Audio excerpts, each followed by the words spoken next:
Hi, I'm Kaja, and I'm a jeweler, and I'm here today with PMC Supplies to demonstrate how I create a hammered sterling cuff. First off, I like using the rolling mill by Pepe Tools, which I can take a thick gauge like this dead soft 8-gauge sterling wire, pull it down to exact thickness that I'd like. Then I will stamp it, hammer it, and then make it into a cute little stackable cuff. I'm just going to straighten out the wire a little bit before we run it through the mill. These are parallel pliers, but they have a nylon coat over them. I like it because it's not going to mar the metal.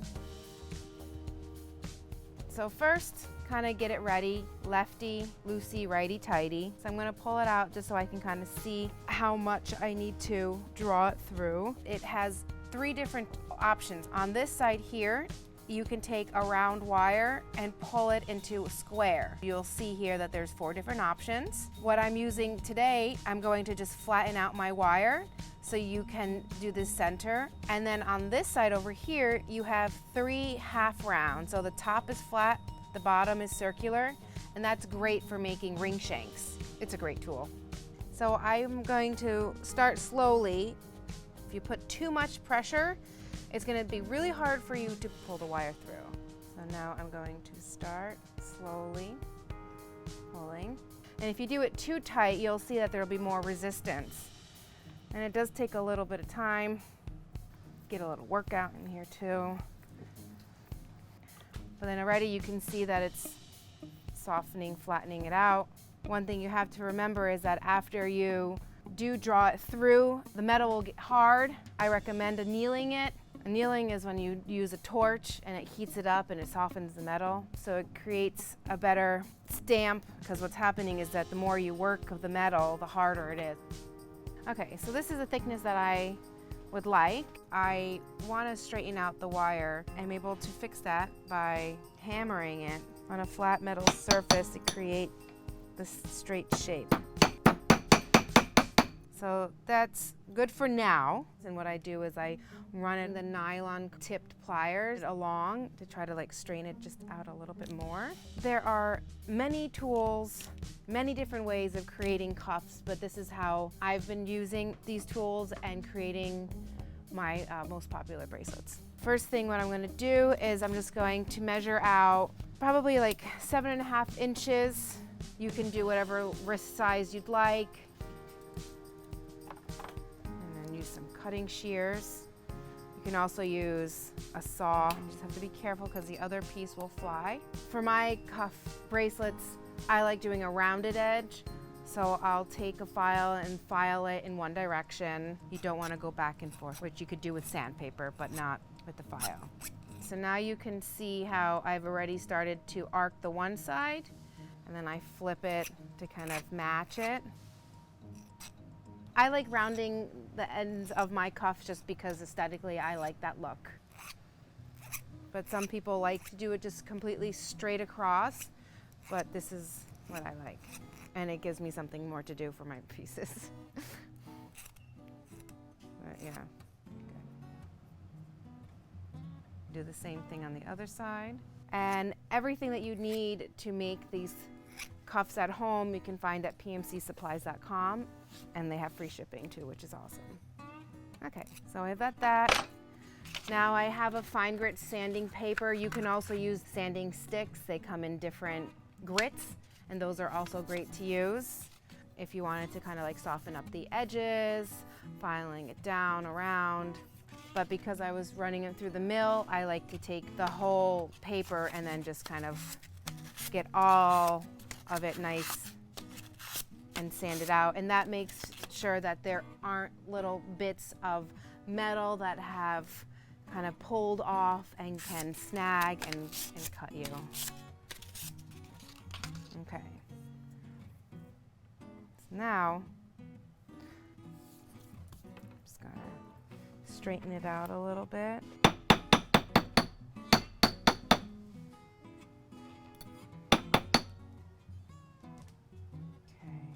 Then I'm going to just anneal it, and I'm just going to use a fire brick, and this can withstand a lot of heat, and then afterwards I'll just pickle it.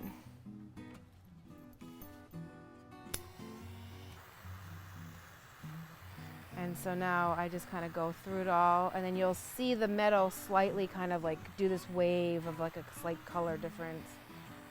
But you don't want to do too much. This is good. Soften it up again. And make sure that you remember that this is hot.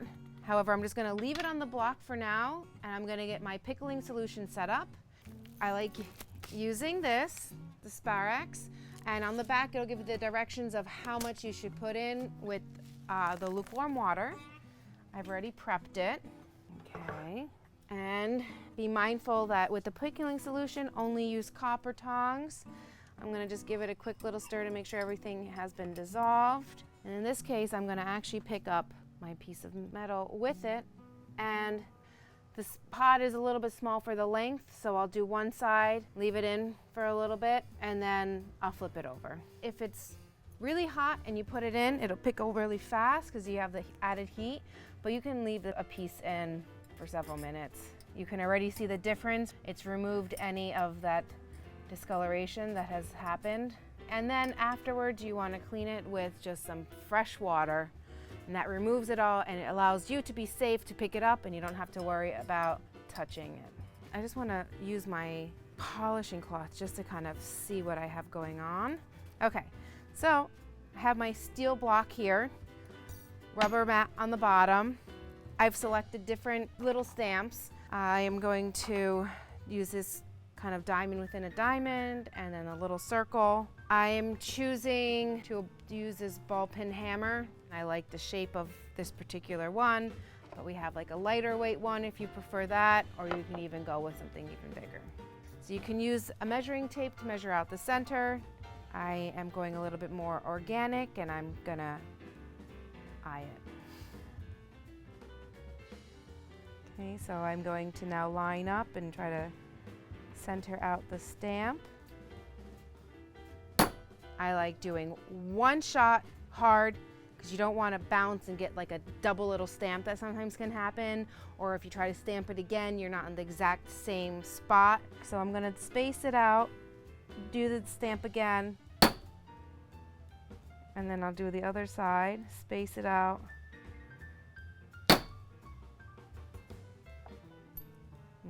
And then I'll use my little dots in between.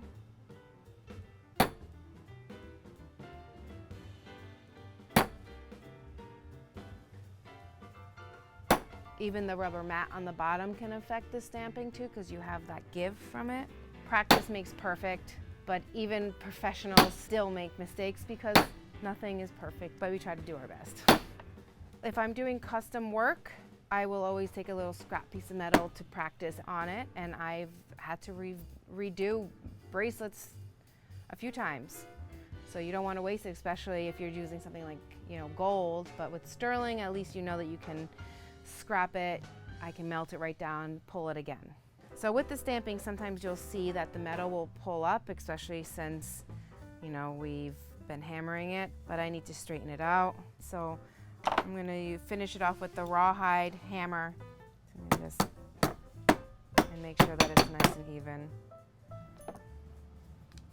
And then we'll do this at the end as well, but this kind of gets it started. Okay, and now we're going to go to the next step using the beloved bracelet mandrel. Now you can get one that sets up right at your bench, so it makes it a little bit easier. This one's nice because it's long enough that you can do different sizes. I work with it at an angle on my lap, but that's just the way that I do it. And I will first use my hands to form into essentially the shape that I want. Slowly bend. And for the size, I also know essentially what the size will be because I've cut the wire to the length that I want. But the great thing is that you can always cut it down. And I always will start with the mandrel up higher so I can get a tighter wrap, and then I'll pull it down. As you can see, just from me manipulating it myself with just my hands, I have a basic shape minus the tapering at the ends.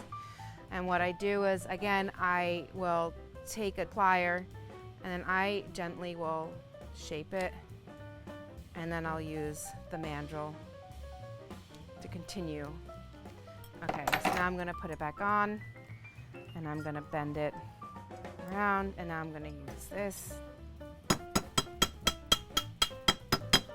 I use rawhide because I'm not going to create more texture on the metal. It saves the metal from being scratched. I've already stamped it and I don't want to mark it up anymore. So now you can kind of see, like if I pull it down, it's going to kind of fit down, but this is pretty much what I want, so I can slide it on.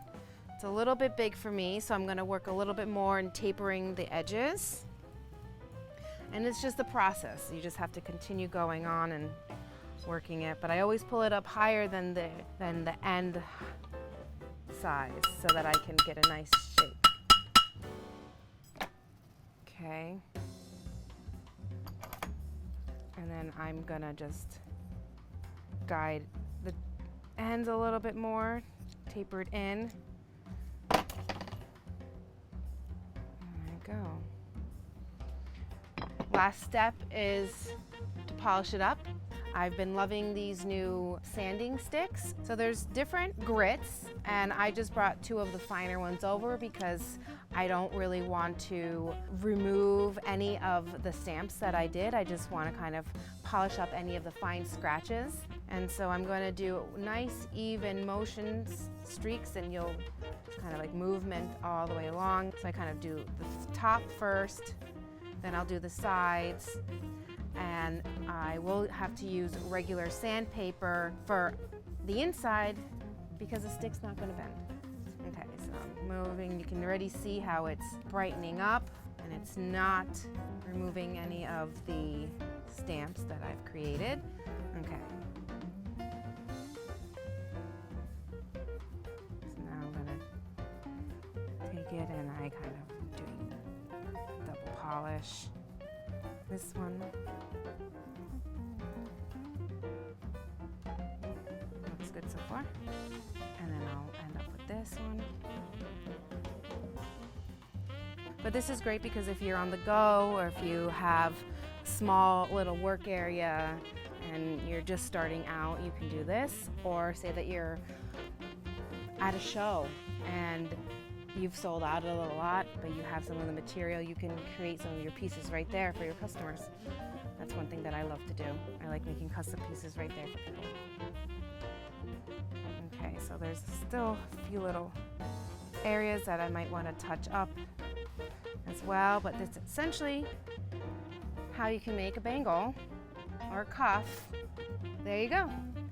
Thanks for watching, and don't forget to check out everything here at pmcsupplies.com, and we'll see you next time. Bye.